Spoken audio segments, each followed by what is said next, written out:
The snow had already begun to melt when Jasmine unlocked the front door of their townhouse in Canton, Michigan, carrying two heavy grocery bags and a heart full of questions she never dared speak out loud. The floor creaked in the same spot it always did when she walked toward the kitchen. Funny how she could get used to things like that, the sound of wooden floors under cold feet, the way Gino always left the window cracked in winter like he enjoyed the draft. These weren't the things that had nearly broken them apart. Those lived in silence, in the shadows behind closed-match smiles and comments that meant more than they said. They had made it, or so Jasmine had convinced herself. Survived the jealous texts, the crying under blankets, the shouting in hotel rooms and public humiliations broadcast to audiences who didn't know half of what she'd sacrificed. And now here they were, one roof, one bed, one marriage certificate. 2 years since they said, I do, and still, it felt like she was tiptoeing around a man she shared a future with but never fully understood. Gino sat in his usual spot on the couch, laptop open on his thighs, half listening to some video about cryptocurrency trends while scraping the ridge of a pretzel bag for crumbs. It had become their rhythm. A strange, heavy silence wrapped around them most days. Jasmine would speak and Gino would nod. She would raise issues and he would stall.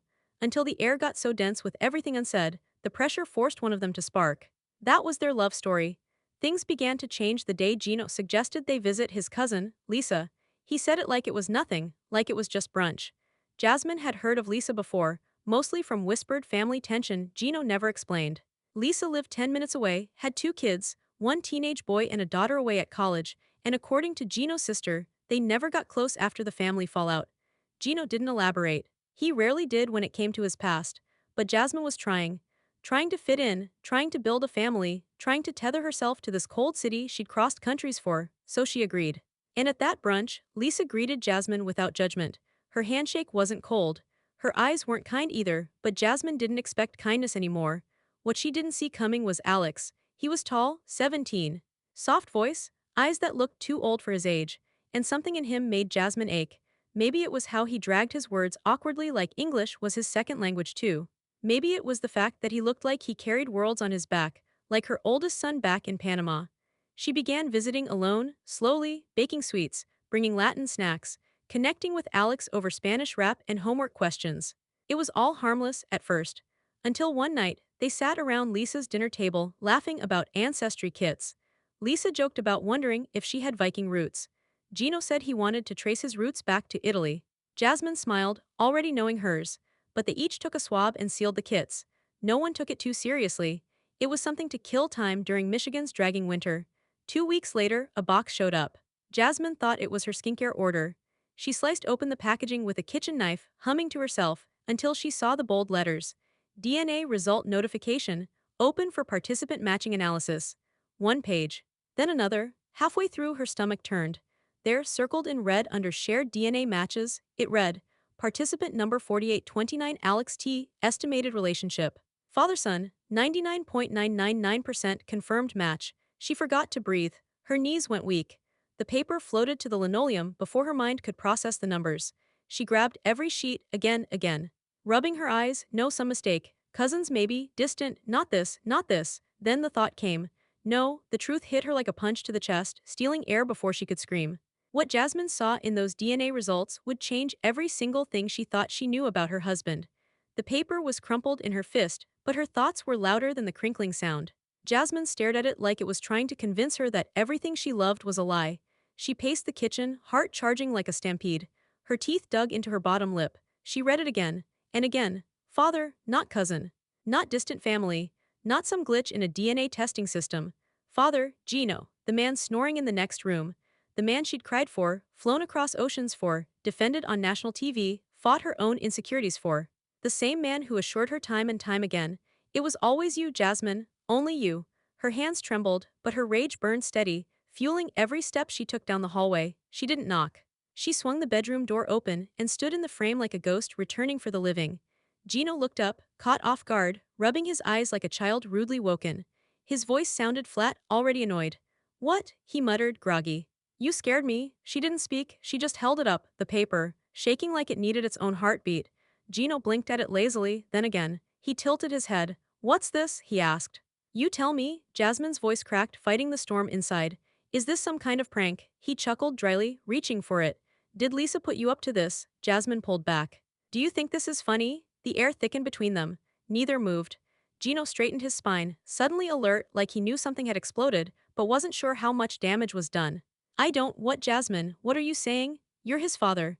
It came out like a curse. Her lips barely moved, but the words snapped like frozen branches breaking under weight. His eyes darted from hers to the paper, back to her. He stammered, "What are you talking about? He's Lisa's kid." Her voice grew sharper, ice layering each word. DNA doesn't lie, Gino. He froze, blinked twice, his arms dropped to his sides, and that was when she knew, right there. That twitch in his jaw, the way his eyes refused to meet hers. No, come on, Jess, this is ridiculous. Those tests aren't always accurate, like they match people wrong all the time. You can't believe? Don't lie to me. It was a whisper, but it cut like a scream. Jasmine's body had gone still, like her soul had left her and hovered above, watching the woman in front of Gino collapse without falling. You touched her, she said, disgust sticking to her throat. Tell me the truth. And finally, something in him cracked. His hands went to his head, grabbing his scalp like peeling off a mask he'd forgotten he wore. His lips moved, no words. Then he sighed, long, empty. It happened once, Gino murmured. 17 years ago. We were both young, stupid. She was staying with my family that summer. It wasn't planned. We didn't talk about it after. Ever. Jasmine stepped back, as if the room itself became venomous. I didn't know, he kept pleading, voice shaking. I swear, Jasmine, I didn't know. God, I didn't want this. Didn't want this. The words rang in her ear, echoing louder than his weak defense. Her knees buckled slightly. Her wedding ring felt heavier than her whole arm. She had traded everything in Panama for this man. Her children called Gino Papi through a screen. Her heart had believed in him when even she had stopped believing in love. And now this, a child he never told her about. A woman he once laid with, still tucked into his family circle, still 10 minutes away. 17 years. And silence. The snow outside had started again. Light, floating flakes, soft and deceptive as peace. Jasmine walked straight to the door. No boots, no jacket, no scarf, just the clothes she wore and the flood behind her eyes. Don't follow me. She said it without turning around, voice steady, no longer trembling. Not this time. She opened the door. The cold bit her toes instantly, but she didn't flinch, didn't stop. She stepped into the night, into the snow, into the kind of heartbreak that doesn't scream. It settles in, takes a seat inside your ribs and stays. And as she walked barefoot into the dark, the man she loved stood frozen behind her, watching everything slip away. And Jasmine knew, from this moment forward, nothing would ever be the same. The snow had melted, her feet had healed, but Jasmine's heart hadn't. 2 weeks passed since the DNA bomb went off, and each hour felt like crawling through glass. Gino slept in the guest room now. Sometimes he'd make coffee, or half apologize with empty eyes and trembling hands, but Jasmine barely looked at him. Not out of anger anymore, out of disappointment. That quiet place under fury where forgiveness stops trying. In her mind, she'd already been through the worst. The betrayal, the lies, the weight of realizing her marriage sat on top of undiscovered truths, buried like landmines. But she hadn't even stepped fully into the war yet. When the letter arrived, Jasmine didn't open it right away. It came in a plain white envelope, stamped from the Michigan family court system. Gina wasn't home. She sat at the table, staring at it for an hour before her fingers tore the seal. Inside, a formal petition. Filed by Lisa M. Toscano. Jasmine's eyes traced every cold word. Motion for amended paternity. Petition to update the legal birth certificate of minor Alex Toscano, born December 15, 2008, to reflect accurate identification of biological father, Gino Athan Barberio. Request for backdated child support totaling $148,726.31. She dropped the paper. It felt surreal, almost theatrical. Like her life had been scripted by someone who wanted to see how many layers of betrayal one woman could wear before she collapsed. Gino came home an hour later. He didn't ask if she was okay. He knew what waited inside that envelope. And Jasmine confirmed something that day. He wasn't afraid of what Lisa would take. He was afraid of what Jasmine had now seen, the full truth. The courtroom smelled like old wood and tense breath. Jasmine sat behind Gino as his name was called forward. Lisa looked untouchable. Black blazer, hair slicked back, calm, composed, not cruel, far worse than cruel. Indifferent, she didn't flinch when the judge asked her to state her claim. Her voice didn't rise when recounting her history with Gino. Jasmine watched how Lisa carefully avoided eye contact with her, like she wasn't part of this chapter anymore. I never sought help back then, Lisa said plainly. I was scared, isolated. But once the DNA confirmed Gino as the father, I realized I had to do what's right for my son, and for myself. Gino's lawyer stumbled through a defense. Claims of ignorance, lack of intent. That Gino was never informed, never given legal or emotional tools to act as a father. But Lisa came prepared. She pulled out a folder, text messages. A photo of Gino standing outside the maternity wing 17 years ago. I'm not saying Gino was malicious, she stated, with a small, almost sympathetic smile, but he knew, he suspected, and he stayed silent. Jasmine felt invisible. She was no longer a wife in this room. No longer tethered to the center of anything. Just a witness in a courtroom drama where everyone had a role except her. The judge listened closely, face unreadable. Jasmine scanned the room, thinking about how many people must have known. Or wondered, had Gino's sister known, his cousin Marco, was it all one big family secret they tiptoed around? And Jasmine was the guest who unpacked the truth nobody wanted to claim. When lunch recess was announced, Gino turned to her in the waiting area. But she didn't speak, her eyes didn't blink. I didn't want to hurt you, Jasmine, he mumbled. You didn't want to take responsibility, she answered quietly. Their silence after that was louder than anything they'd ever screamed at each other. And that's when Jasmine saw her, sitting alone near the back of the courtroom, arms crossed, sharp eyes locked on everything. Angela Deem. Jasmine's heart dropped for reasons she couldn't explain. Angela was thousands of miles from Georgia, once a distant part of the same reality show circus. But now here she was, watching, like she already knew all the endings to Jasmine's pain. She didn't smile, she didn't wave. She just stared, like she saw something no one else had, and maybe she did. Angela didn't waste time. She showed up at Jasmine's door the next morning like it wasn't strange. No text, no warning. No camera crew trailing her for a change, just her presence, loud enough to shake the peace Jasmine barely clung to. Jasmine hesitated before opening the door all the way, still in her bathrobe, eyes swollen from another night of not sleeping. Angela didn't ask if she could come in, she just stepped inside like the place belonged to her. Got coffee? She asked, scanning the place with those sharp, don't mess with me eyes. Girl, we need to talk. Jasmine had no interest in conversation. Not now, not with her. All she wanted was silence and the tiniest sense of control. But Angela wasn't someone you ignored, and maybe part of Jasmine was glad to not feel so alone, even if it meant letting in another storm. They sat across from each other, the table barely wide enough to hold the weight of two women too tired to pretend anymore. Angela leaned forward, voice low. Look, I seen men do worse than Gino. Hell, I've lived it. Michael did things to me I still hear in my sleep. Jasmine didn't speak, she didn't even blink. Angela took a deep breath, then folded her arms across her chest. I know betrayal when I see it. That man of yours, he took something from you that you'll never get back. Trust dies like that. She snapped her fingers. Quick and ugly. For a moment, Jasmine let herself soften. Because between the wildness and volume that Angela usually brought to every room she entered, there was something quieter today, something honest, not for show. I gave everything up for him, Jasmine whispered. My home, my children, my name, and now it all feels like I was never even part of the life he was living. Angela nodded. Story of my life, sugar. I used to think love made a man better. Turns out love just makes women quieter. She paused. Until it don't.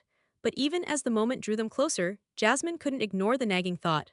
Angela had been out in the hallway yesterday, talking to Lisa, twice, soft voices, smiling once, and when Jasmine asked why, Angela shrugged it off. We're grown women, she said. We can talk. Don't mean I'm switching sides. But in Jasmine's gut, the seed had been planted. Was Angela here for her, or for the spectacle? This was the world they came from. Cameras and confessionals and every tear lined up for network time slots. The cruelty of it all, you suffer in real life, and people treat it like a plot twist. Angela pulled out her phone and scrolled through old photos, her and Michael in Nigeria, looking happy, once upon a screen. Quiet rage crossed her face. That smile was fake, she muttered. We all faking something when the cameras point at us. She looked at Jasmine. Don't you dare fold. Don't lower your voice because the world don't know your whole story. File whatever you got to file. And Jasmine did.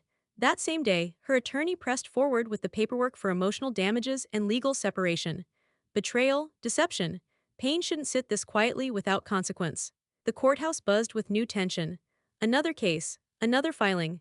One more suit to stain an already broken marriage. And through it all, Jasmine's heart kept asking one question she couldn't speak out loud. Who's here to help me heal, and who's just here to watch the fire?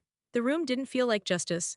It felt like punishment waiting to be named. Hardwood seats, bright lights, white walls with no warmth.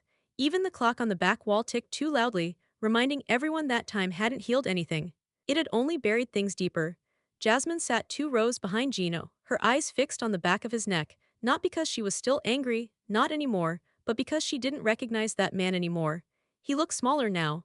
Older, or maybe she had simply outgrown him. It was the first day of trial, the paternity case, and like everything in their life, it didn't feel real until the cameras and court order made it official. Papers scattered across the judge's desk, lawyers whispering, reporters lingering outside the hallway for a headline that might trend for one afternoon and be forgotten by tomorrow. Lisa stood as the plaintiff. Calm, perfect posture. She didn't blink much. Her jacket sat buttoned as though she'd ironed it with intention. Jasmine studied her face, wondering how someone could be so casual holding a knife that split lives open. The judge called the room to order. Lisa took the stand. She began slow, measured. She talked about that summer 17 years ago when she'd stayed with Gino's family. Her voice didn't tremble, not once. We were both young. It wasn't a relationship, she said flatly. It happened one time. Worse choices have been made in this courtroom, but when I got pregnant, I was scared. He distanced himself. Lisa reached into a manila folder and handed it to her lawyer. The attorney passed it toward the judge. Then it rotated down to the opposing counsel. Finally, Jasmine saw them, printed messages from an old flip phone. Some too faded to read, but a few were clear. You sure it's mine? Can you keep this quiet until I figure out what I'm gonna do? Jasmine's throat locked. Then came the photo, time-stamped. Dec. 15, 2008. Gino, significantly younger, standing outside the maternity ward in a winter coat and cap, glancing toward the doors, unsmiling. I never said anything publicly, Lisa continued, because I didn't want to shame anyone. Not Gino, not me, but Alex deserves clarity. He deserves the truth. Gino didn't raise his head. His lawyer tried to make a case out of ignorance. That Lisa had her reasons for not pushing harder. That she'd moved states. That even if Gino had his doubts, there was no confirmed proof until the recent DNA kit. That the timing made it all seem like a setup, but it was Gino's move next. To fight perception, his legal team brought Elizabeth Pothest and Andrei Kastrovit as character witnesses. Old friends, familiar with the family. Supposed to help frame Lisa as manipulative, Andrei walked in first. Stern, defensive, accusatory. He said Lisa always stirred trouble, always played the long game to get what she wanted. She knew what she was doing back then, he barked, heavy accent cutting each word. And she knows what she's doing now. The courtroom paused, then Elizabeth walked in, softer, poised, her eyes met Jasmine's and something flickered, recognition. Sympathy. Then she took the witness chair. She told the court she trusted Lisa once, then didn't, but when pressed under oath, when asked if she believed Gino truly had no idea about Alex's paternity, her answer was quieter than anyone expected. He knew, Elizabeth said, eyes never leaving Gino. He knew the baby looked like him. He told me once it was possible, but not something he wanted to deal with. Whispers filled the courtroom. He let this go for 17 years. While Jasmine built a life on lies, she added, voice shaking, and I'm sorry I ever supported it. Gino didn't move, he didn't defend himself, he didn't cry, he didn't shout. He sat there, head heavy, neck low, hands clasped together like prayer wouldn't even help now. Jasmine stared at him, but not because she was trying to understand anymore. That part of her had already died. She was staring at a man who once promised her forever, now drowning in the past he never buried deep enough. The house was too quiet again. Michigan nights had this way of making silence feel alive, pulsing, watching, suffocating. Jasmine sat curled on the plush beige couch that never felt like hers. The blanket draped over her shoulders couldn't fight off the chill seeping through the house, or the ache in her chest that hadn't slept in weeks. A phone sat in her palm. The screen, bright, her son's on the other side of it. Laughing, her youngest showing her a drawing, the older one talking about school. Jasmine smiled and nodded, but part of her wasn't there. Part of her was still inside that courtroom. Part of her was still in the womb of hurt where no words could reach. When the call ended, she didn't speak. She didn't cry. She just stared outside at the winter sky, and for the first time in days, she let the pain speak through her silence. I left them, she whispered into the cold. I left everything. Her voice crackled, not with weakness, but with the brutal strength it takes to bleed truth out loud. I came here for a man who said he loved me, who said we'd build something nothing could break, and now, I don't even know what we had, or if I was the only one who believed in it. Her palms pressed into her eyes hard, not to stop tears, just to feel something. She swore he loved her, that his awkwardness, his obsession, his controlling temper were because he cared too much. But now she saw that it wasn't love, it was fear. Gino feared truth more than betrayal. I gave this country my soul, she said. My name, my traditions. I cooked meals that didn't taste like home. I kept my voice down when I wanted to scream, and I let the loneliness eat me at night like a second skin. Her head tilted down. And now Alex, a boy I cared for, genuinely might be my stepson. My stepson, a child born out of lies and silence. She hadn't seen it coming, not any of it. Jasmine had always worried about Gino looking at other women on Instagram. She fought to keep his attention while living in a new world with no safety net. And all along, the betrayal wasn't in his likes or his glances, it was in his history. His choices, his exits, there was a knock. Jasmine didn't move at first, but the knock came again. When she opened the door, Angela stood there. This time, she brought no bravado, just a faint smile. And a bottle of cheap red wine in a paper bag. You look like hell, she said gently. I feel like it, Jasmine replied. They didn't speak much, they just sat, no lights. Just the blue cast of the moon trickling in through old window glass. Angela spoke first. Her tone, low, barely above a breath. I should have left Michael way earlier, but I kept thinking love would clean it up. That if I stuck around long enough, it'd matter. She looked ahead. And love mattered, but the lies grew faster. Jasmine sniffed, caught herself from crying. She hated crying in front of people now. She didn't want to look like another broken woman with cameras over her shoulder. I still smell him, Jasmine said. In the blankets, in the walls. Angela leaned in, gave her a quick, tight hug. Jasmine didn't hug back. She inhaled sharply, and the scent of Angela's perfume hit her. Jasmine had smelled that exact perfume days before, lingering on Lisa's scarf when she dropped it at court. Angela patted her knee once before standing. You're stronger than this, she said. Burn the whole damn thing down if you have to. When the door clicked shut, Jasmine stared at it. Her mind swirled. Trust wasn't something she had left to give. And so she sat, alone again, staring into the black window pane where her reflection didn't blink. I don't know whose war I'm fighting anymore, she whispered. Mine or Gino and Lisa's secret. The papers landed on Jasmine's front steps like a final insult, wrapped in thick manila and sealed with cold intention.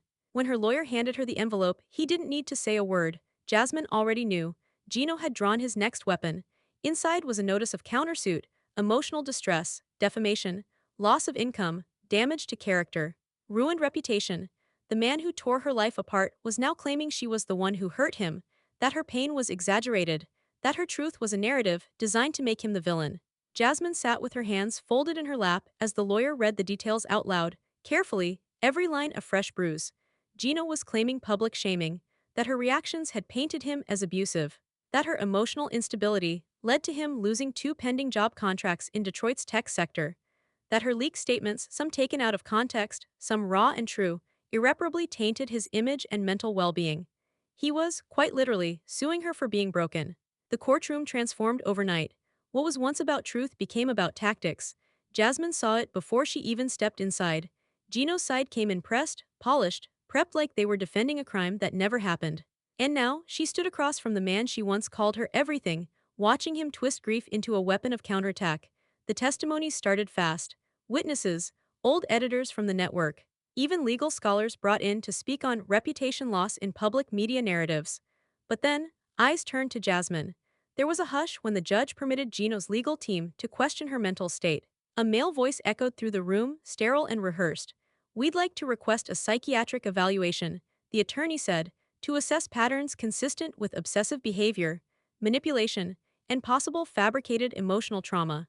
This is based on past footage and social interactions where Miss Jasmine has, more than once, escalated personal matters into public threats. The courtroom tensed. Jasmine's breath stopped in her throat. It wasn't just an attack, it was a surgical attempt to erase her emotional truth, turn her panic into pathology, her heartbreak into mania. Women like her didn't get grace, they got diagnoses. Her hands tightened into fists on her lap, but before she could speak, a voice rose from the gallery. Clear, strong, unexpected. It was Kalani Fagata. She stood up from a bench near the back, her presence quiet but deeply felt. Are we pretending we didn't all watch what she lived through? Kalani's voice cracked but didn't quiver. She came here for a future. She trusted that man, and now he wants a refund on her tears. A dozen heads turned, then another voice. Yara Zaya. She never had backup, we all saw that. Yara's accent carved right through the wood of the room.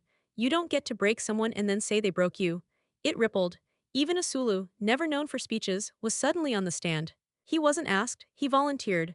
If Gino was man enough to do it, then he should be man enough to own it, he said flatly, his eyes not moving from Gino's. If someone cried because of what you did, that's not defamation. That's damage. The courtroom didn't clap. It didn't need to. The judge's brow raised, leaned forward. This is not a circus, they said. We are here for proof, not performance.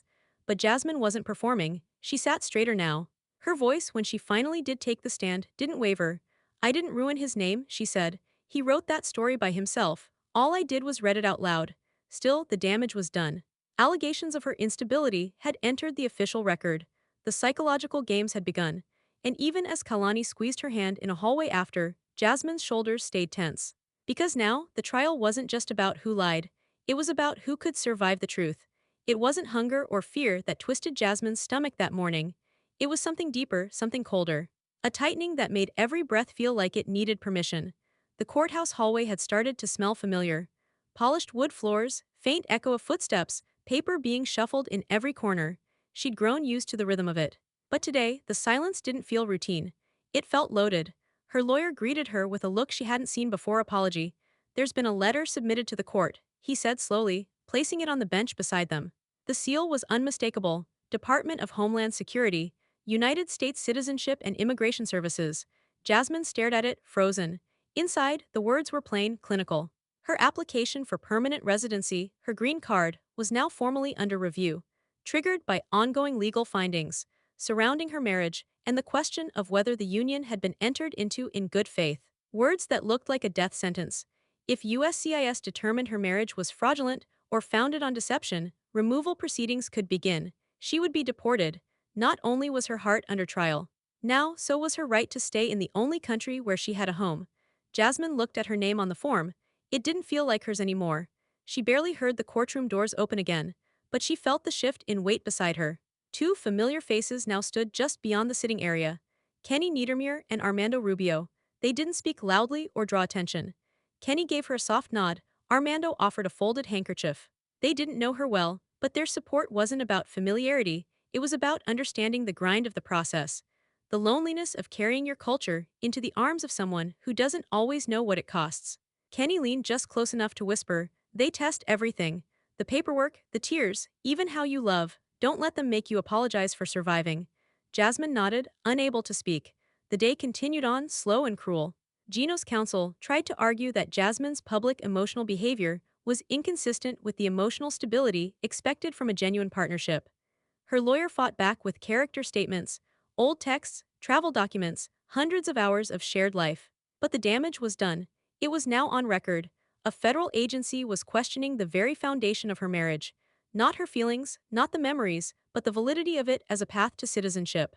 What they didn't see, what none of them could measure, was the year of waiting to be together. How she gave up birthdays, holidays, Mother's Days with her children. How she memorized new city bus routes when she first arrived.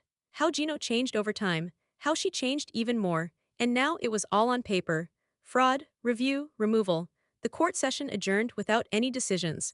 But that word hung in Jasmine's ear like a siren. Removal. It meant more than legal status. It meant rejection. It meant being pushed out of a place she bled to build a life in. Outside the courthouse, the wind was punishing. Sharp, fast, biting. Jasmine didn't feel it. She walked in slow, small circles, arms wrapped around herself like armor.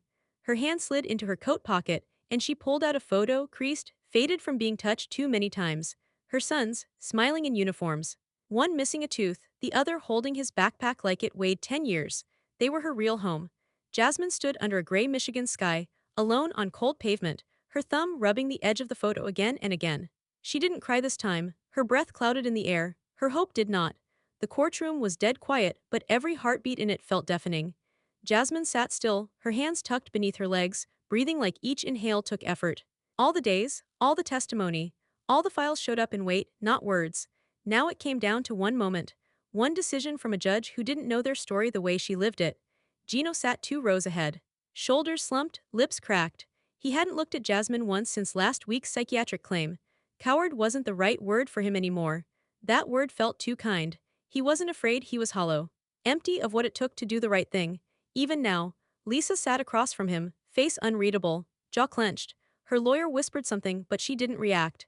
Jasmine studied her, not because she hated her, not even because she blamed her. There was enough guilt to go around. She watched her because she still couldn't believe how calm Lisa remained, knowing she was the spark that lit this entire fire. The judge took her seat. She didn't smile. She didn't blink more than necessary. Her delivery was clinical, almost robotic. Years of watching people destroy each other under oath probably made her numb to stories.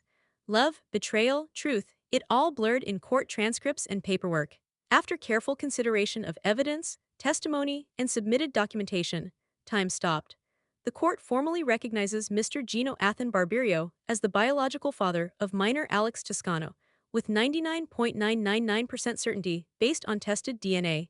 Gino's chin dropped. He didn't speak, didn't flinch, just sat there, staring through the floor. It continued. Retroactive support is awarded to Lisa Toscano from the date when the court believes Gino most likely became aware or should have. Due to disputed knowledge prior to submitted text messages, the court is assigning financial responsibility dating back 9 years, rather than full retroactive birth coverage. A strained breath escaped Lisa's throat, barely audible. She closed her eyes and nodded once. The judge turned toward Jasmine now, not with warmth, but with deliberate attention. In regards to the petition by Mrs. Jasmine Barberio, the court finds grounds for legal separation pursuant to emotional deception and violation of marital good faith agreement. People shifted in their seats. A noise somewhere in the audience, a gasp swallowed too late, the judge raised a page. Emotional damages are awarded in Jasmine's favor. Jasmine didn't move. To win something, you have to feel like you're still in the race. She wasn't sure she had much heart left to pick up. Gino sobbed. Everyone had braced for silence, but his cry came sudden and uncontrolled. His hand covered his mouth, broke down into shoulders shaking alone in a row no one sat close to anymore. Lisa did not look at him. She twisted her wedding band off her index finger, slid it into her coat pocket, and rose. She didn't turn back. Angela stood in the rear of the courtroom, her arms crossed again. But this time, her hands were trembling. Not much, but it was there. That tiny quiver Jasmine had once seen in her before, during fights on balconies, breakdowns over airports, and broken promises. Angela wasn't judging. She was remembering. The judge wrapped the session. No celebration, no fanfare. Jasmine walked out second to last. Her lawyer offered to carry her things, but she didn't hand anything over. She needed to feel the weight. Box of documents, water bottle, tissues she hadn't needed. The courthouse doors blasted open to chaos. Flash photography, microphones lunging. Jasmine, do you still love him? Are you staying in the US? What will you say to your stepson? Will Gino fight for you again? She said nothing. She kept walking through the voices that never followed her before the marriage, before the show, before the papers. Then, as they reached the top of the steps, she stopped, just for a moment. The wind pushed her hair into her eyes as she stared straight into the camera. Wet-eyed, red-cheeked from standing in too many storms. And she said what none of the reporters could have scripted: there's no peace here. None of us won. The apartment was half empty, shelves bare. The air still smelled faintly of cinnamon candles and vanilla detergent, since Jasmine used to try to make Michigan feel like home. But now the silence echoed against the walls like a reminder this was never really her space. Not when love didn't live here anymore. Boxes lined the floor. Taped, labeled, some open like wounds. Her coat was draped across the arm of the couch, untouched since morning. Outside, snow drifted gently toward the earth, stealing color from the world. And inside, Jasmine sat cross-legged on the carpet, motionless, just breathing. It had been 4 days since the court ruling. Lisa hadn't written. Gino hadn't called. The network had stopped checking in too. Now that the noise was gone, all she had left were the questions echoing in her chest. Go back to Panama. Stay here. What had she anchored herself to in this country for so long? It wasn't just Gino. It was the quiet hope that love, real love, could rewrite the pain she buried. That she could give her boys a story worth telling. One where their mother crossed oceans, built a life from scratch, and made it matter. But that hope felt tired now. Thin. It flickered every time she touched something from the past: his old slippers under the bed, their framed wedding photo taken at City Hall, the mug he bought her with Mrs. scrawled across it in gold. She thought it had been a beginning. Turns out, it was already the middle of the end. Her phone buzzed lightly against the hardwood floor. A video call, her boys. Both of them smiling into the screen, daylight pouring through their window like the sun was proud of them. Jasmine swallowed hard. Mama, the youngest shouted, holding a cereal box upside down. Look what I did. She cracked a smile, one hand to her cheek, her body aching for them. They didn't ask why her eyes looked tired. Why she paused before every smile. They just laughed and danced and filled the room with sound that still felt like home. That bag in the corner, one of them asked. When are you coming back? The lie sat on her tongue like poison. Soon, maybe, she said softly. Soon, but even that word, it didn't end anything. It didn't begin anything either. After the call ended, Jasmine stood to stretch, her joints sluggish, movements mechanical. She walked to the kitchen for water but stopped when a knock rattled the door. A small, brown envelope lay on the doormat. No return address. She knelt and picked it up slowly. Inside was an official stamp, cold, blue ink at the top of the page. Her green card. Approved, signed, final. The letter ended with one sentence that dragged meaning into every corner of her body. You must respond within 30 days to confirm that your continued residence reflects a lawful and genuine immigration-based marriage. Approved but conditional. Freedom handed to her with a trick question at the bottom. She pressed the paper to her chest and sat. The snow glanced against the window like it wanted to get in, but Jasmine didn't flinch. She watched it fall, expressionless. I gave this country everything because I believed in someone, she whispered into the stillness. Now I must believe in myself. Her steps were soft as she moved to the window, toes cold against the wood. She pulled back the curtain gently and looked out, cars blanketed in white, people bustling with their hoods up, unaware of the unraveling happening on the fifth floor above them. There was no celebration, no heartbreak speech, no promises, only a question. Was any of it love, or had it all been crafted from the need for something that felt like it? She didn't have the answer yet. But this time, she knew the question belonged to her. And maybe that was enough. If you were Jasmine, what would you do now? Walk away and rebuild your life, or stay and find your voice in the very place that once broke you? Let me know in the comments, your story like hers deserves to be heard.